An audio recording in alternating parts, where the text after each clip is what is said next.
வாரத்தின் முதல் நாளிலே தேவனை தொழுது கொள்ளும்படியாக கூடி வந்திருக்கிறதான உங்கள் யாவருக்கும் கிறிஸ்து இயேசுவின் நாமத்தினாலே உங்களை வாழ்த்துகிறேன். இந்த வருடத்தின் முதல் வாரத்திலே தேவனை தொழுது கொள்ளும்படியாக நாம் கூடி வந்திருக்கிறோம். சென்ற வருடத்திலே தேவன் நம்மை சுகத்தோடும் பலத்தோடும் பாதுகாத்து எல்லா வாரங்களும் கலந்து கொள்ளும்படியாக தேவனை தொழுது கொள்ளும்படியாக என்ன பண்ணிக்கிறாருன்னு உதவி பண்ணிக்கிறேன். இந்த வருடத்திலும் தேவன் நம்மை அப்படியே வழிநடத்தும்படியாக நம் தேவனிடத்திலே ஜெபிக்க வேண்டியது அவசியமாக இருக்கிறது. தேவனுடைய உதவி நமக்கு தேவைப்படுகிறது.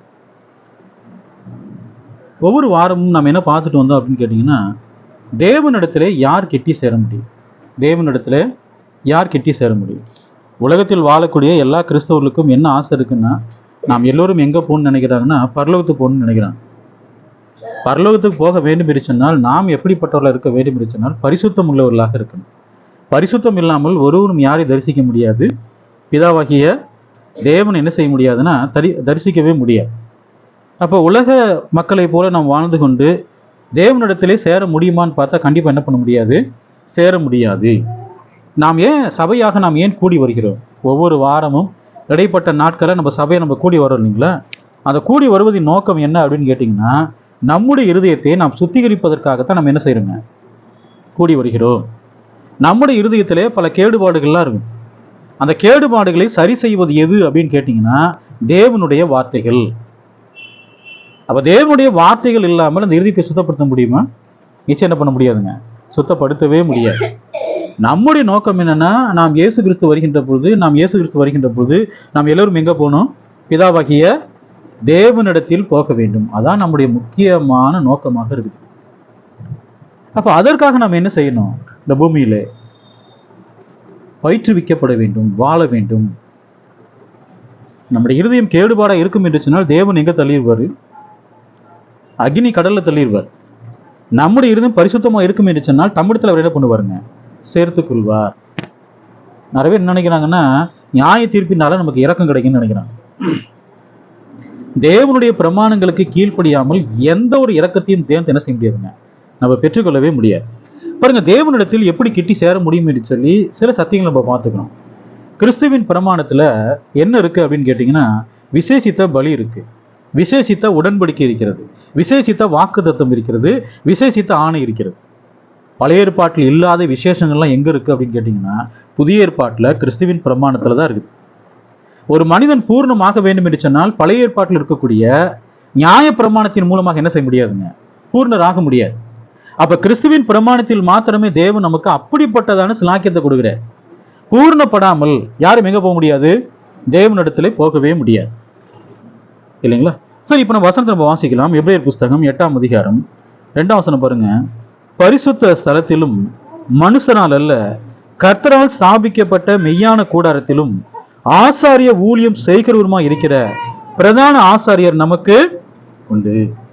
கிறிஸ்துவின் பிரமாணத்துல என்ன இருக்கு அப்படின்னு கேட்டீங்கன்னா, விசேஷித்த பரிசுத்த ஸ்தலம், விசேஷித்த உடன்படிக்கை, விசேஷித்த ஆணை, இல்லைங்களா? விசேஷித்த வாக்கு தத்தங்கள், விசேஷித்த பலிகளை நம்ம பார்த்தோம். கிறிஸ்துவின் பிரமாணத்துல என்ன இருக்குன்னா, விசேஷித்த பரிசுத்த ஸ்தலம். பழைய ஏற்பாட்டுல இஸ்ரவேல் ஜனங்கள் தேவனை தொழுது கொள்வாங்க. வனாந்தரத்தில் இருந்த ஜனங்கள் ஆசரிப்பு கூடாரத்தை என்ன செஞ்சாங்கன்னா அங்க தொழுது கொண்டாங்க. சாலமோனுடைய காலகட்டத்தில் தேவாலயத்தில் என்ன பண்ணாங்கன்னா தேவனை தொழுது கொண்டாங்க. அப்போ 2 ஸ்தலம் இருக்கும். ஒன்று பார்த்தீங்கன்னா உள்ள நுழைவதற்கு பரிசுத்த ஸ்தலம் ஒன்று இருக்கும், அந்த பக்கம் என்ன இருக்குங்க, மகா பரிசுத்த ஸ்தலம். இந்த மகா பரிசுத்தலத்தில் யார் மாத்திரம் தான் பிரவேசிக்க முடியும்னா, மகா பிரதான ஆசாரியன் மாத்திரம் என்ன செய்ய முடியுங்க, வருஷத்துல ஒரு தடவை பிரவேசிக்க முடியும். ஆனால் பரிசுத்த ஸ்தலத்துல எல்லா ஆசாரியும் என்ன செய்ய முடியும், பிரவேசிக்க முடியும்.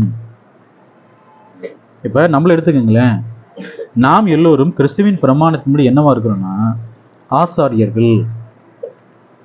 அப்ப பரிசுத்த ஸ்தலத்தில் பிரவேசிப்பதற்கான தகுதி நம்மகிட்ட இருக்க. இயேசு கிறிஸ்து பாருங்க என்ன பிரதான ஆசாரியர்கள்னா, எப்படிப்பட்ட ஆசாரியர்கள்னா பிரதான மகா பிரதான ஆசாரியர். அப்ப அந்த பூமிக்குரிய கூடாரத்துல அவர் பிரவேசித்தாரா அல்லது எங்க பிரவேசித்தார்? வசனத்துல பாருங்க, பரிசுத்த ஸ்தலத்திலும் மனுஷனால் அல்ல, கர்த்தரால் ஸ்தாபிக்கப்பட்ட மெய்யான கூடாரம். அப்ப நமக்கு ஒரு மெய்யான கூடாரம் இருக்க, தேவன் அங்க வாசம் பண்றாரு. பரலோகத்தில் அநேக வாசஸ்தலங்கள் உண்டு. அப்படி இல்லாதிருந்தால் நான் உங்களுக்கு சொல்லியிருப்பேன், உங்களுக்காக ஒரு ஸ்தலத்தை ஆயத்தம் பண்ண போகிறேன். பிதாவின் வீட்டில் அநேக வாசஸ்தலங்கள் இருக்க, அநேக வாசஸ்தலங்கள் இருக்கிறது. நமக்காக ஒரு ஸ்தலம் இருக்க, அந்த ஸ்தலத்துல யார் இருப்பாங்க? பிதாவானவர் இருப்பாரு, குமாரனாகிய இயேசு கிறிஸ்து இருப்பாரு, பரிசுத்த ஆவியானவர் இருப்பாரு. நாமும் அங்க இருப்போமா?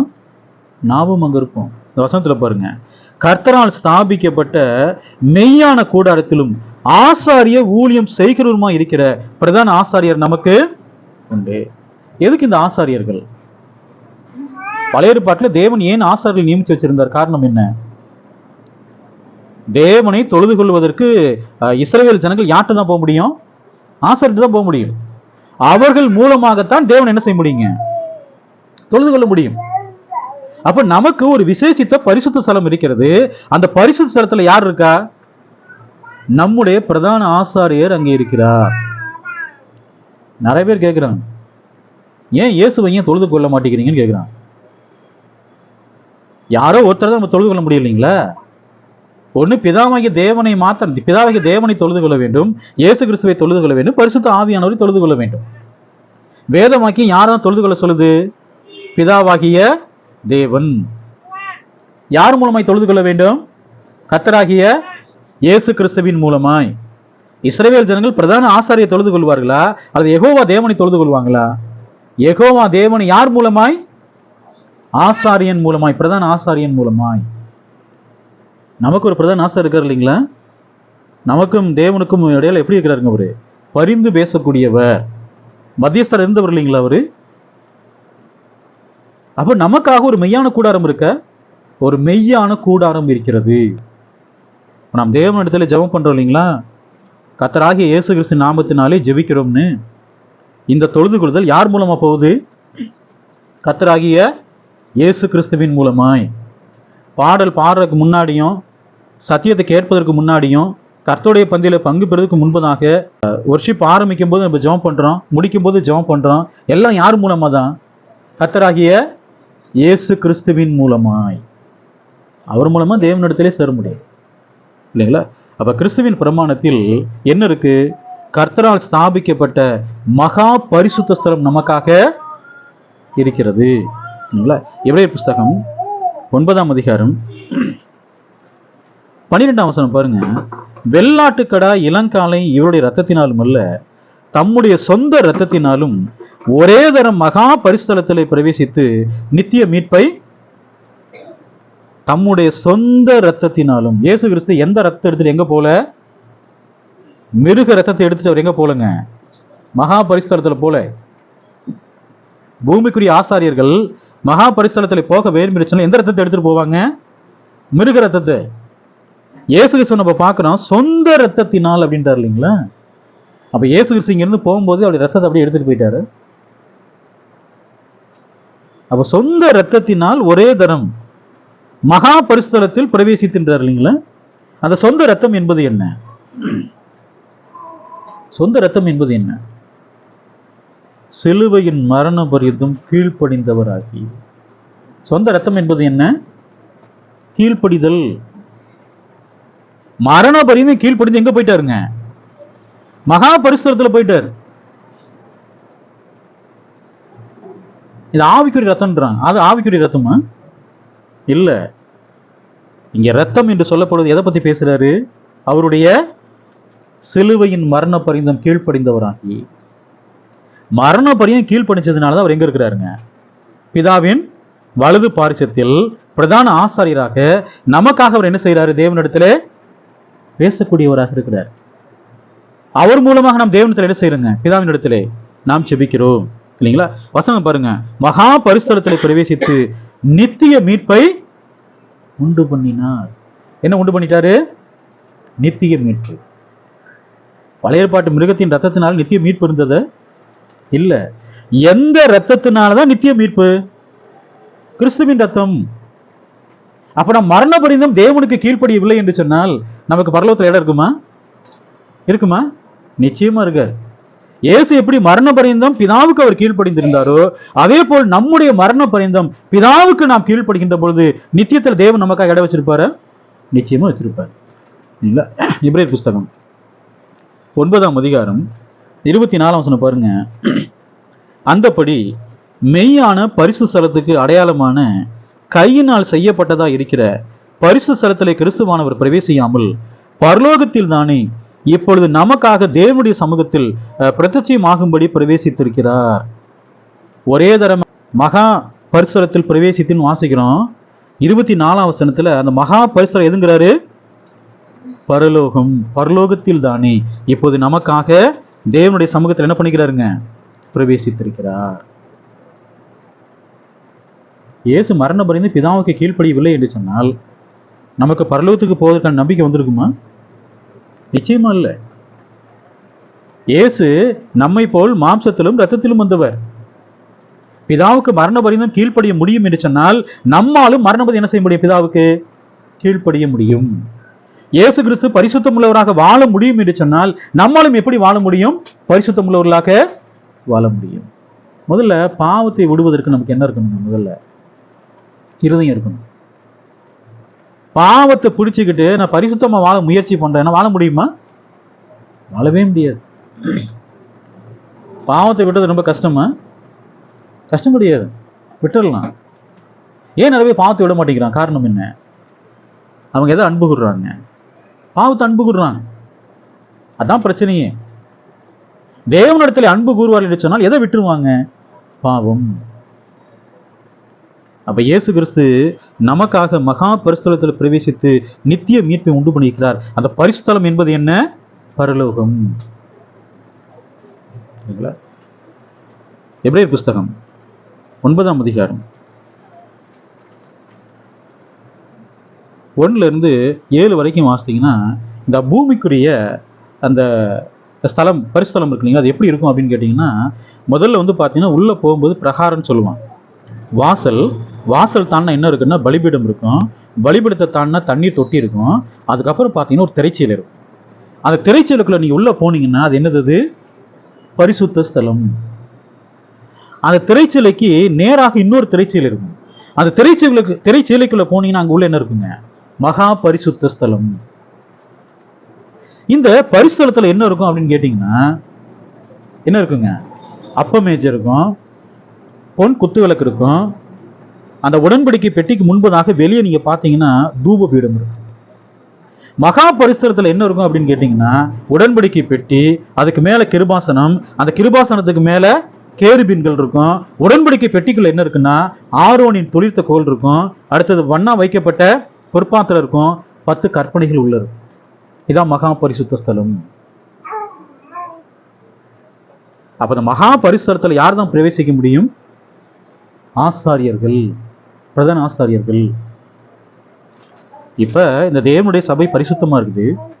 நான் மகா பரிசுத்தலத்தில் பிரவேசிக்க வேண்டும் என்று சொன்னால் இந்த பிராந்திய சபையில தேவனுடைய சபையில் நம்ம எப்படி இருக்கணும்? பரிசுத்தம் உள்ளவர்கள். ஏன்னா அவங்க சுத்திகரிச்சு தான் உள்ளே போக முடியும். அப்போ நம்ம அடுத்து நம்ம எங்க பிரவேசிக்க போறோம்? மகா பரிசுத்தலத்தில் பிரவேசிக்க போறோம். அது பூமிக்குரிய கூடாரம். தேவன் நீங்க சொல்லக்கூடிய கூடாரம் இது ஆவிக்குரிய கூடாரம். பழைய ஏற்பாட்டுல ஒரு இஸ்ரவேலன் உள்ள போறக்கு முயற்சி பண்ணாருன்னா அவரை அவங்க என்ன பண்ணிடுவாங்க? கொண்டு போட்டுருவாங்க. தேவனுக்கு பிரியமான ஒரு ராஜா இருந்தார், உசியா ராஜா. பரிசுத்தலத்துக்குள்ள போயிட்டார். ஆசாரியர் எதிர்த்து நிக்கிறான். அவரும் எதிர்த்து நிக்கிறார், நான் தூபம் காட்டுவேன்னு சொல்லிட்டு.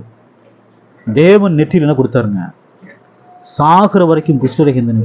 ஒரு ராஜாவுக்கே அந்த நிலைமைன்னா ஒரு சாதாரணமான இஸ்ரவேல் ஜனங்கள் உள்ள பிரவேசிக்க முடியுமா? வெளியே யார் இருப்பாங்க? ஆரோனின் குமாரர்கள் என்ன செய்வாங்க? வெளியே காவலுக்கு இருப்பாங்க. தேவன் சொல்ற கொண்டு போட்டுன்றார். தேவனிடத்துல கிட்டி சேருவது என்பது அவ்வளவு ஈஸியானதா பழைய ஏற்பாட்டுல? ஆனா இன்னைக்கு பரலோகத்துல பிரவேசிப்பதற்கு நமக்கு என்ன திறக்கப்பட்டிருக்குங்க? வாசல். இயேசு சிலுவையில் மரிச்சார் இல்லைங்களா? தேவாலயத்தின் திரைச்சீலை மேலிருந்து கீழ் மட்டுமா கிழிந்தது இல்லைங்களா? அதற்கான அர்த்தம் என்ன?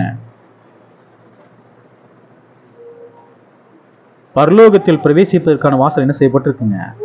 கிறிஸ்துவின் மூலமாக. நானே வழியும் சத்தியமும். அந்த வழி என்ன செய்யப்பட்டிருக்கு? இயேசு கிறிஸ்துவை அல்லாமல் தேவனிடத்திலே எந்த வாசலுமே கிடையாது.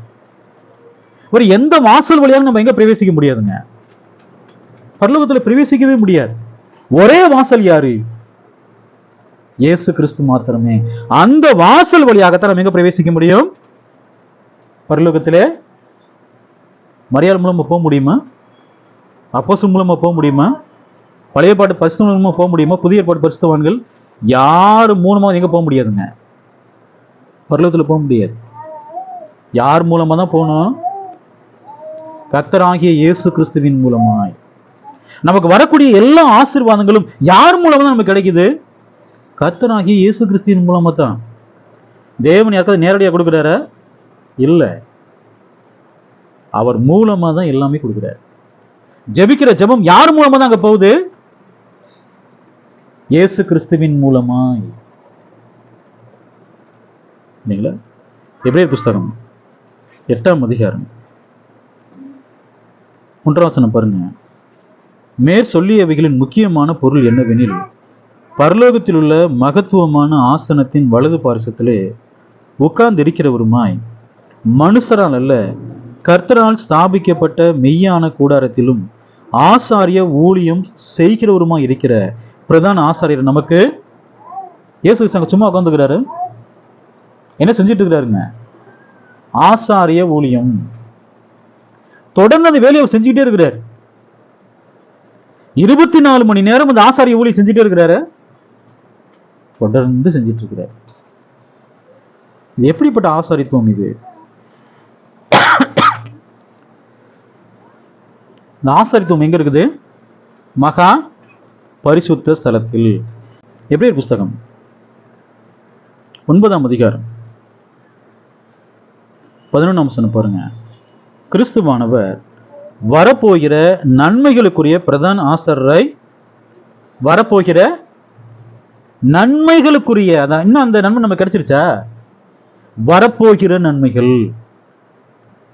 நமக்கு நித்தியத்துல எவ்வளவு ஆசீர்வாதம் இருந்தாலும் சரி, அதெல்லாம் யார் மூலமா தான் கிடைக்கும்? பிரதான ஆசாரியன் மூலமா தான் அது கிடைக்கும். சொல்ல பாருங்க. கிறிஸ்துவானவர் வரப்போகிற நன்மைகளுக்குரிய பிரதான ஆசாரை வெளிப்பட்டு கையினால் செய்யப்பட்டதாகிய இந்த சிருஷ்டி சம்பந்தமான கூடாரத்தின் வழியாக அல்ல, பெரிதும் உத்தமமான கூடாரத்தின் வழியாகவும் வெள்ளாட்டுக்கடா இளங்காளையுடைய ரத்தத்தினாலும் அல்ல, தம்முடைய சொந்த ரத்தத்தினாலும் ஒரே தர மகா பரிசுத்தலத்தில் பிரவேசித்து நித்திய மீட்பை, சொந்த ரத்தத்தினால் எங்க பிரவேசிட்டாருங்க? மகா பரிசுத்த நித்திய மீட்பை உண்டு பண்ணினார். அப்ப இந்த மகா பரிசுத்தலம் ஏன் சொல்லிட்டே இருக்கிறாரு? இயேசுவானவர் மாம்சத்தை தான் பிறந்தாரு, நம்மை போல மாம்சத்திலும் ரத்தத்திலும் பிறந்தாரு. தேவனுடைய பிரமாணங்களுக்கு கீழ்ப்பணிந்து என்ன பண்ணாருங்க? சிலுவையின் மரணபதம் கீழ்ப்பணிந்து அவர் மரிக்கிறாரு. தேவன் அவரை எங்க வச்சுக்கிறாரு? பிதாவினுடைய அவருடைய வலது பாரிசத்தில். அப்ப நாமும் அங்க போக முடியுமா? இதெல்லாம் என்னவா இருக்கிறது? நமக்கு இதெல்லாம் ஆதாரங்களாக இருக்கிறது. எந்த ஒரு மனிதனும் தேவனிடத்திலே சேர்வதற்கு இந்த வேத வாக்கியங்கள் நமக்கு உதவி செய்தா? இந்த வேத வாக்கியத்தின்படியாக ஒருவன் இந்த பூமியிலே வாழ்கின்ற பொழுது அவன் எங்கே பிரவேசிக்க முடியும்? தேவனிடத்திலே பிரவேசிக்க முடியும். அப்ப நிறைய பேருக்கு என்ன பிரச்சனை இருக்குது? அதாவது பரிசுத்தம் இல்லாமலே பரலோகம் போல நினைக்கிறான். தங்களுடைய குணங்களை மாற்ற மாட்டாங்க, தங்களுடைய எண்ணங்களை மாற்ற மாட்டாங்க, பாவ வாழ்க்கை வாழ்ந்துட்டே இருப்பாங்க. ஆனா என்ன நினைக்கிறாங்க? நாங்க எங்க போயிடுவோம். நிறைய நான் சொல்லிக்கேன் இல்லைங்களா? ஒரு பொறாமை உள்ளவனையோ, ஒரு பொய் சொல்லக்கூடியவனையோ, இல்லைங்களா, ஒரு விபச்சாரக்காரனையோ, ஒரு வேசித்தனம் பண்றவனையோ இவனை கொண்டு போய் பரலோகத்தில் வச்சாருன்னா என்ன ஆகும்? ஒரு ஸ்திரீ இச்சையோடு பார்க்கிற எவனும் அவரோட விபச்சாரம் செய்தாயிட்டுன்றாரு. அப்போ ஸ்திரீ இச்சையோடு பார்க்கறவங்க கொண்டு போய் வச்சிருவாரு? ஒரு சாதாரணமான ஒரே வார்த்தை தானே, ஒரே வசனம் தான். அந்த வசனத்தை ஒருத்தர் மீறானா சரி பரவாயில்ல, இவ்வளவு பிரமாணத்துக்கு கீழ் பண்ணிச்சிட்டான், இந்த பிரமாணம் தானே அப்படின்னு விட்டுருவாரு. திருடுறாங்க இல்லைங்களா? திருடுதல், கொள்ளையடித்தல், பிறருக்கு விரோதமாய் பேசுதல், சகோதர சகோதரிகளை பகைத்தல், எவ்வளவு விஷயம் இருக்குது. இது எல்லாத்தையுமே பண்ணிட்டு என்ன நினைக்கிறாங்க? நம்ம எங்க போயிடலாம். அவங்க எதுக்கு அப்படி யோசிக்கிறாங்கன்னா, இயேசுவின் ரத்தம் சகல பார்த்து என்ன பண்ணிட்டே இருக்கும், அது கழுவிக்கிட்டே இருக்குன்னு நினைக்கிறாங்க. அதனாலதான் தேவன் நமக்கு ஒரு ஓட்டத்தை வச்சுக்கிறாரு, ஒரு இலக்கு வச்சுக்கிறாரு. அந்த இலக்கு யாரு? கர்த்தராகிய இயேசு கிறிஸ்து. யார் அந்த இலக்கை அடைகிறாங்களோ அவங்க யார் மாதிரி இருப்பாங்க? கர்த்தராகிய இயேசு கிறிஸ்துவை போல் இருப்பார்கள். நீங்களும் நானும் அந்த இலக்கை நோக்கி தான் என்ன செய்யறாங்க, நம்ம ஓடிக்கிட்டே இருக்கிறோம். எப்படி ஓடுறோம்? பொறுமையோடு. அப்ப இவர்களை சொல்ல இல்லைங்களா, நமக்கு இருக்கக்கூடிய அந்த பாவமான பாரமான எல்லாவற்றையும் என்ன செய்யுங்க, களைந்து போட்டு என்ன செய்யுங்க, இயேசுவை நோக்கி உங்கள் ஓட்டத்திலே பொறுமையோடு ஓடுங்கள்ன்ற. அப்ப ஓடும் பொழுது நமக்கு நிறைய பிரச்சனைகள் வரும், நிறைய போராட்டங்கள் வரும், நிறைய சோதனைகள் வரும். எல்லாவற்றையும் தள்ளிவிட்டு யாரை நோக்கி ஓடணுங்க? இயேசுவை நோக்கி ஓட வேண்டும். நம்முடைய வாழ்க்கையில எந்த விஷயத்துல என்ன இருக்கக்கூடாது, சோர்ந்துலாம் போயிடக்கூடாது. எல்லாருக்கும் பிரச்சனை வருமா, போராட்டங்கள் வருமா, பலவீனங்கள் வருமா? நம்ம என்ன இருக்கக்கூடாது, எந்த நேரத்திலையும் நாம் சோர்ந்து போகக்கூடாது, இல்லைங்களா? எபிரேயர் புஸ்தகம் 9ஆம் அதிகாரம் 24ஆம் வசனம் பாருங்க. அந்தபடி மெய்யான பரிசுத்தலத்துக்கு அடையாளமான கையினால் செய்யப்பட்டதா இருக்கிற பரிசுத்தலத்திலே கிறிஸ்துவானவர் பிரவேசியாமல் பரலோகத்தில் தானே இப்பொழுது நமக்காக தேவனுடைய சமூகத்தில் பிரத்யட்சமாகும்படி பிரவேசித்திருக்கிறார். கையினால் செய்யப்பட்ட மகா பரிசுத்தலத்தில் என்ன பண்ணலங்க, பிரவேசிக்கல. இயேசு கிறிஸ்து தேவாலயத்துல வாசல் இருந்து அவர் என்ன பண்ணாருன்னா போச்சார், பிரகாரத்துல போச்சார். இயேசு கிறிஸ்து உள்ள போக முடியுமா? பூமிக்குரிய தேவாலயத்துல உள்ளெல்லாம் போக முடியாது. உள்ள யார் தான் போக முடியுங்க? ஆசாரியர்கள் மாத்திரம் தான் போக முடியும். இயேசு எந்த கோத்திரத்தை சேர்ந்தவர்? யூத கோத்திரத்தை சேர்ந்தவர். இயேசு எங்க போக முடியாது? பூமிக்குரிய கூடாரத்துக்கு அவர் போக முடியாது. ஆனால் இயேசு எங்க போயிட்டாருங்க? மெய்யான கூடாரம். யாருக்காக போயிருக்கிறாருங்க வசனத்துல? இப்பொழுது நமக்காக. நாமும் பரலோகம் போக முடியும் என்பதற்கு இயேசு என்னவா இருக்கிறாருங்க? ஆதாரமா இருக்கிறாரு, ஆதாரமாக இருக்கிறார். சரிங்களா? எபிரேயர் புஸ்தகம் 9ஆம் அதிகாரம் 27ஆம் வசனம் பாருங்க. ஒரே தரம் மரிப்பதும் பின்பு நியாய தீர்ப்பு அடைவதும் மனுஷருக்கு நியமிக்கப்பட்டிருக்கிறபடியே கிறிஸ்துவும் அநேகருடைய பாவங்களை சுமந்து தீர்க்கும்படி ஒரே தரம் பலியிடப்பட்டு தமக்காக காத்து கொண்டிருக்கிறவர்களுக்கு ரட்சிப்பை அருளும்படி 2ஆம் தரம் பாவம் இல்லாமல் தரிசனமாவான். நமக்காக ஒரு முறை எப்படி வெளிப்பட்டாரு? மாம்சத்துல எல்லாருடைய பாவங்களையும் தூக்கி சுமந்தார் இல்லைங்களா? சிலுவையில தூக்கி சுமந்து நம்முடைய பாவங்களை என்ன பண்ணிட்டாருங்க? சுமந்து தீர்த்தான் வசனம் சொல்லுது. ஆனால் 2ஆம் முறை வருகின்ற பொழுது எப்படி வருவாரம்மா? பாவம் இல்லாமல் தரிசனமா. எதுக்கு வர்றாரு அவரு? யாரெல்லாம் அந்த ஓட்டத்தை ஓடி முடிச்சுக்கிறாங்களோ, யாரெல்லாம் கிறிஸ்துவின் சாயல்ல வளர்வதற்கு யாரெல்லாம் முயற்சி பண்ணி அந்த நிலையை எட்டி இருக்கிறாங்களோ எல்லோருக்கும் எங்க கூட்டிட்டு போறக்கா வர்றாரு?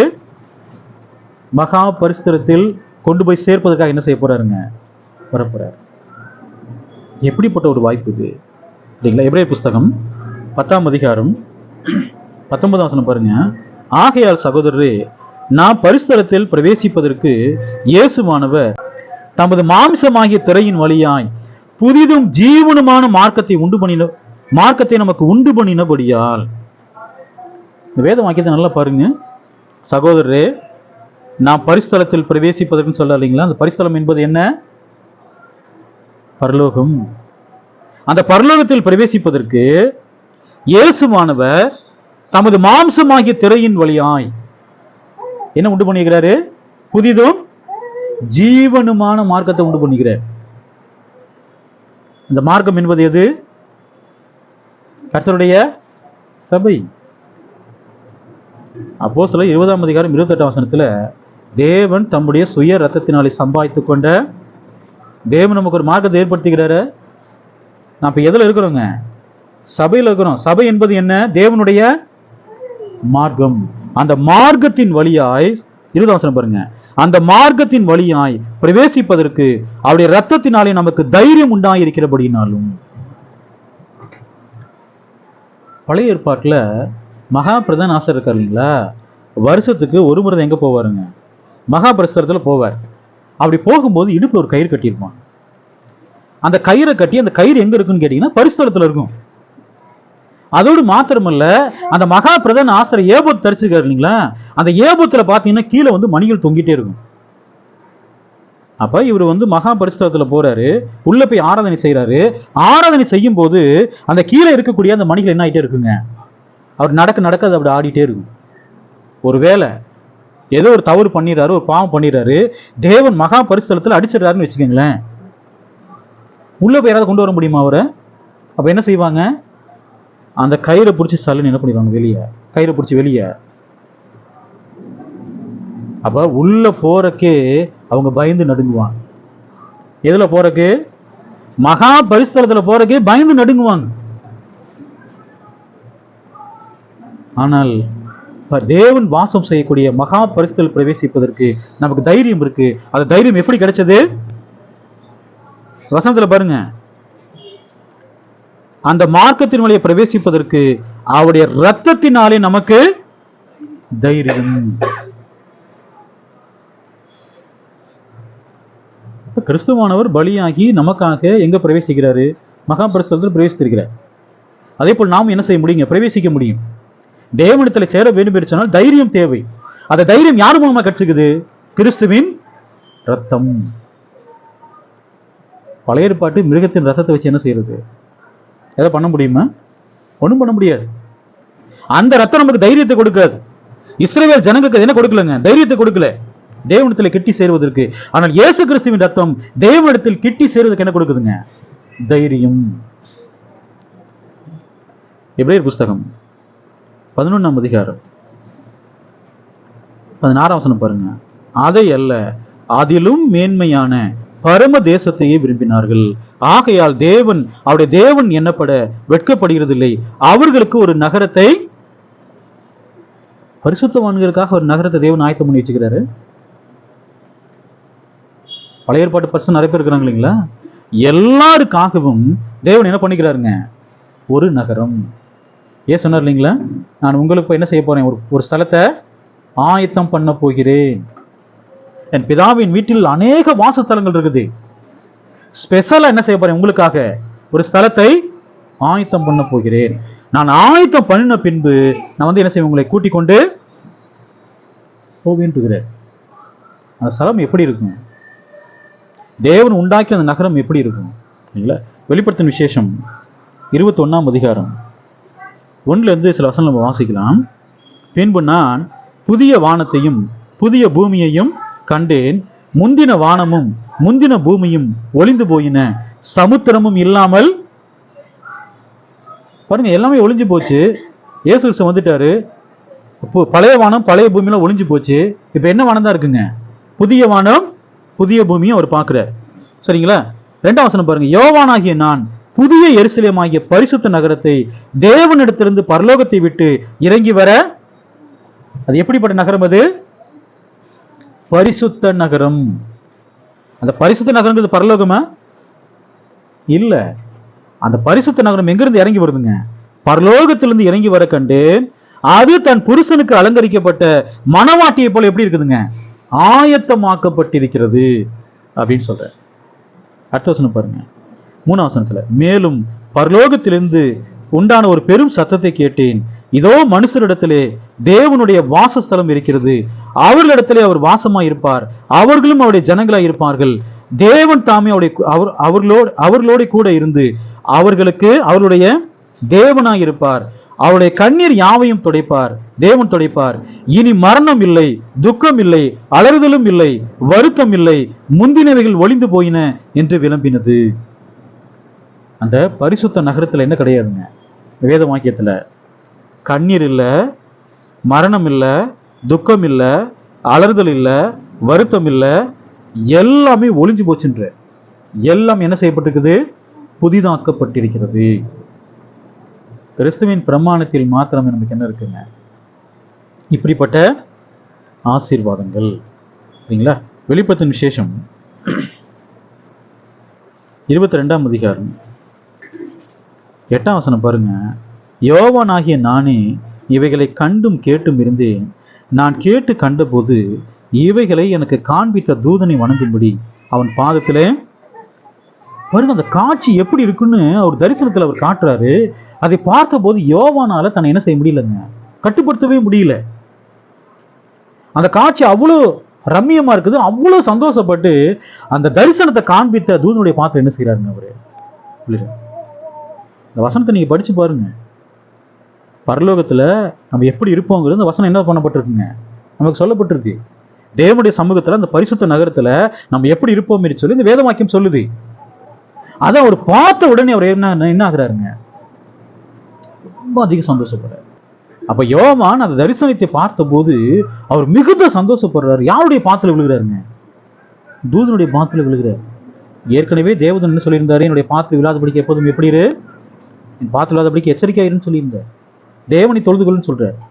மறுபடியும் யோவான் என்ன ஆகிறாரு பாத்துல? காரணம் என்ன? அந்த பரலோகத்தில் அந்த பரிசுத்த நகரம் சொல்ல பாருங்க, அந்த பரிசுத்த நகரத்தின் காட்சி அவ்வளவு அழகாக இருந்தது. அது அவ்வளவு சந்தோஷத்தை யார் கொடுத்ததுங்க? யோவான் கொடுத்தது. யோவான் 90 வயசுக்கு மேல உள்ளவரா இருக்குது. யாரோட பாத்துல விழுகிறாரு? இல்லைங்களா? வெளிப்படுத்தின விசேஷம் 19ஆம் அதிகாரம் 9ஆம் வசனம் பாருங்க.